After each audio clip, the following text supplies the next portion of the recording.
नमस्कार दोस्तों, quality of India के इस प्रोग्राम में मैं आर्यन विश्वकर्मा आप लोगों का बहुत बहुत स्वागत करता हूं।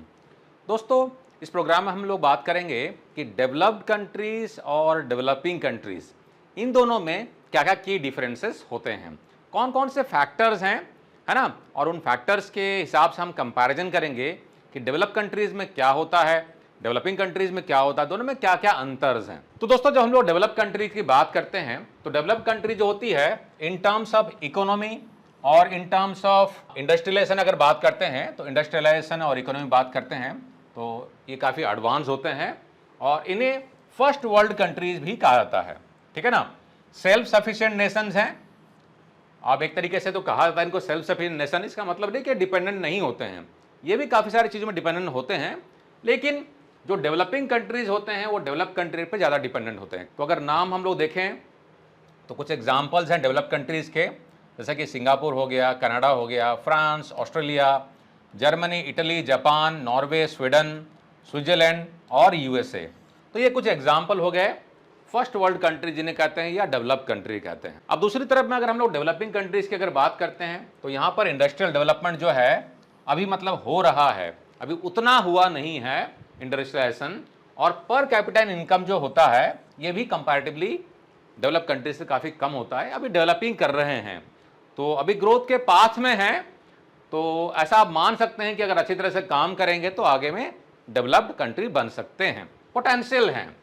तो यहाँ पर एग्जांपल क्या हो जाएगा, ब्राज़ील है, चाइना है, कोलंबिया है, इंडिया है, Indonesia, Sri Lanka, Mexico, Thailand, Turkey, इन्हें डेवलपिंग कंट्रीज कहा जाता है। तो काफ़ी सारी चीज़ों के मामलों में अगर देखेंगे चाइना जो है ग्लोबली डेवलप कंट्री को भी बीट करता है, जैसे कि मैन्युफैक्चरिंग वगैरह की बात करते हैं।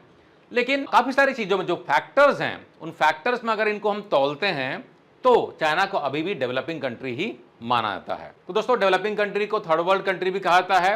अब आइए जानते हैं कुछ इंपॉर्टेंट फैक्टर्स और उस पर कंपैरिजन करते हैं। तो दोस्तों, हम जो कंपैरिजन करेंगे हमारा फॉर्मेट रहेगा, फैक्टर्स यहां पर आ जाएंगे और डेवलप कंट्री के एलिमेंट यहां पर आएंगे और डेवलपिंग कंट्रीज के एलिमेंट यहां पर आने वाले हैं। तो सबसे पहला इंपॉर्टेंट पॉइंट आ गया मीनिंग। आखिर मीनिंग क्या होता है, जैसे कि हमने अभी बात किया था, तो डेवलप कंट्री हम कहेंगे जहां पर कि इफेक्टिव रेट ऑफ इंडस्ट्रियलाइजेशन हुआ है और इंडिविजुअल की जो इनकम है वो काफी हाई रहती है कंपेयर टू डेवलपिंग कंट्रीज, ठीक है ना। तो पर कैपिटा इनकम यहां पर हाई रहती है, यहां पर कैपिटा इनकम जो रहती है काफी लो रहती है, और इंडस्ट्रियलाइजेशन जो है अभी स्लो स्टेट में है, अर्ली स्टेज ऑफ डेवलपमेंट हम कह सकते हैं डेवलपिंग कंट्रीज में, लेकिन पोटेंशियल काफी ज्यादा है ऐसा हम कह सकते हैं। दूसरा फैक्टर हो गया अनएम्प्लॉयमेंट और पॉवर्टी, गरीबी कितनी है, बेरोजगारी कितनी है। इसको अगर हम लोग देखें तो डेवलप कंट्री में बेरोजगारी कम होती है, गरीबी कम होती है, ठीक है ना। डेवलपिंग कंट्रीज में गरीबी हाई है, बेरोजगारी भी हाई होती है। कुछ इंपॉर्टेंट पॉइंट्स रेट्स का ले लेते हैं। रेट्स क्या है, इन्फेंट मोर्टेलिटी रेट बहुत इंपॉर्टेंट होता है दोस्तों।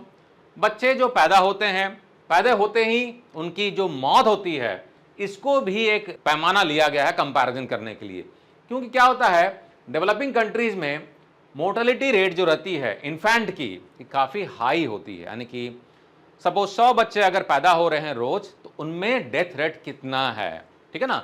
अब डेवलपिंग कंट्रीज में ये हाई होती है, जबकि डेवलप कंट्री में चूंकि यहाँ पर फैसिलिटीज़ अच्छी हैं, हॉस्पिटल की फैसिलिटीज़ वगैरह होती हैं, टेक्नोलॉजी काफ़ी अच्छा रहता है और लोगों के जो खाने पीने का रहन सहन का जो तरीका होता है थोड़ा बेटर है, लिविंग स्टाइल बेटर होती है। लाइफ एक्सपेक्टेंसी अगर देखते हैं तो यहाँ पर जो होता है डेवलप कंट्री में ज़्यादा होता है, यहाँ पर कम है, यानी कि यहाँ पर लोगों की जो औसत उम्र जो रहती है जितनी है डेवलपिंग कंट्री से काफ़ी ज़्यादा है। तो इन्फेंट की मोर्टेलिटी रेट जो है यहाँ पर कम है, ठीक है ना, यहाँ पर ज़्यादा है। लाइफ की एक्सपेक्टेंसी रेट जो है यहां पर ज्यादा है और यहां पर कम है, ठीक है। ये इंपॉर्टेंट दो रेट्स हो गए। नेक्स्ट पॉइंट हो गया लिविंग कंडीशन, रहन सहन कैसा है। तो रहन सहन जो है, लिविंग कंडीशन जो होता है यहां पर काफी बेटर है डेवलप कंट्रीज में। यहां पर हम मॉडरेट लेवल के कह सकते हैं, मतलब बीच के लेवल के। डेवलपिंग कंट्री कह रहे हैं हम, इसको पुअर कंट्री नहीं कह रहे हैं, डेवलपिंग कंट्री कह रहे हैं। तो डेवलपिंग कंट्री में मॉडरेट लेवल का रहेगा, बीच का लेवल का रहेगा, और यहां पर थोड़ा सा बेटर रहेगा।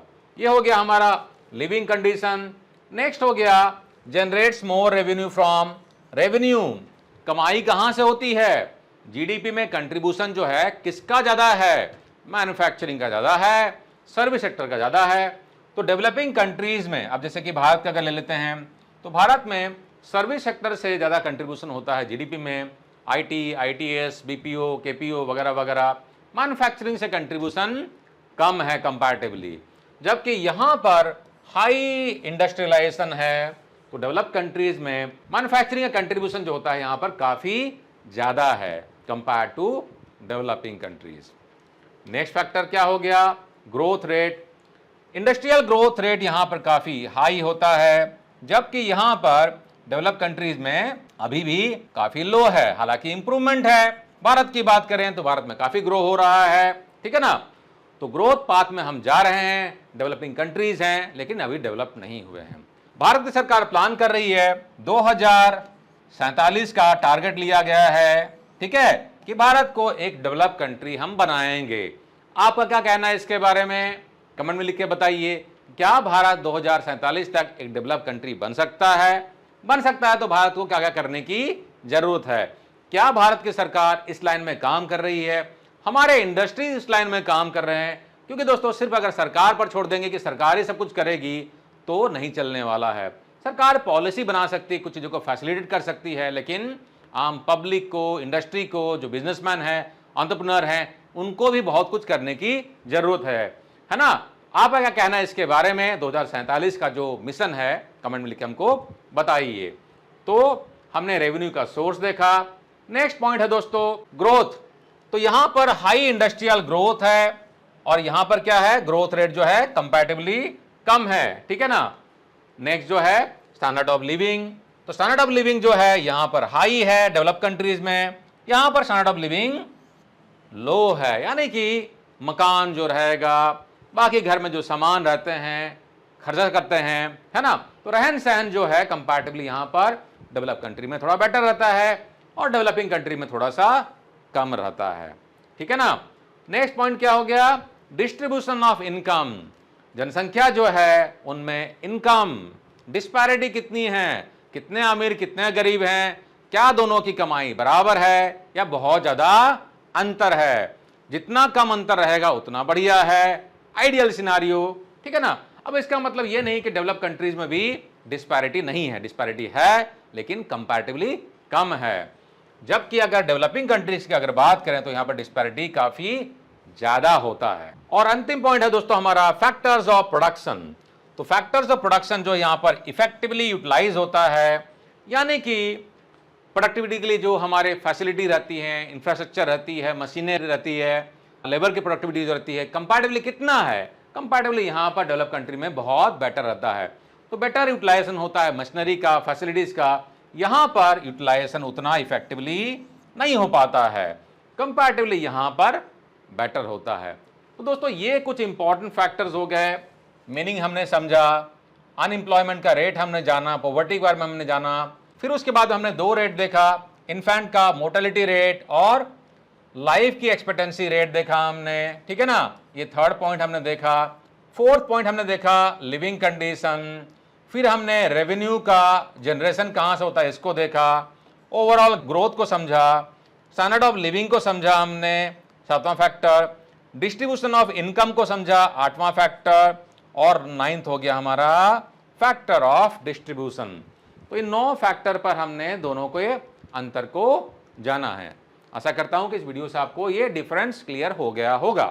तो दोस्तों वीडियो अगर अच्छा लगा लाइक कर लें, चैनल पर अगर नए हैं तो सब्सक्राइब कर लें, और अगर कोई स्पेसिफिक वीडियो बनवाना चाहते हैं तो कमेंट में लिख के हमें बताइए। अगले वीडियो में फिर से मिलते हैं दोस्तों, नमस्कार।